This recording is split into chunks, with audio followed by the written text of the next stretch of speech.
ચોમાસાની શરૂઆત થતાં જ રખડતા પશુઓનો ત્રાસ વધી જતો હોય છે. સ્થાનિક વહીવટી તંત્ર પણ આ સમસ્યાનું નિવારણ લાવવામાં નિષ્ફળ નીવડી રહી છે.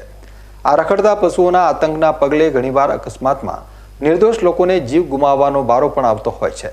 પરંતુ તેમ છતાં વહીવટી તંત્ર દ્વારા કોઈપણ પ્રકારની ગંભીરતા દર્શાવવામાં આવતી નથી. ત્યારે વાત કરીએ ડીસાથી પાટણ જતા હાઈવેની, તો ડીસાના બોપાનગરથી માંડી આસેડા ગામ સુધીના હાઈવે ઉપર દિવસે ને દિવસે પશુઓનો ત્રાસ વધી રહ્યો છે. બોપાનગર, જૂના ડીસા, માણેકપુરા, ખરડોસણ અને આસેડા સુધીના માર્ગ ઉપર અડીંગો જમાવી બેઠેલા પશુઓના લીધે વારંવાર અકસ્માતો સર્જાઈ રહ્યા છે.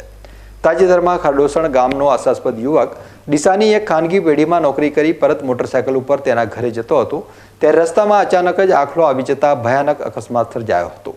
આ અકસ્માતમાં યુવાનનું મોત નીપજ્યું હતું. પાટણ હાઈવે ઉપર અડીંગો જમાવી બેઠેલા પશુઓને દૂર કરવા માટે સ્થાનિકો દ્વારા અનેકવાર રજૂઆત કરવામાં આવી હોવા છતાં આ સમસ્યાનું નિવારણ હજુ સુધી આવ્યું નથી. ત્યારે આ સમસ્યાને લઈ સ્થાનિક વહીવટી તંત્ર ગંભીરતા દર્શાવે તો વધુ નિર્દોષ લોકોના જીવને બચાવી શકાય.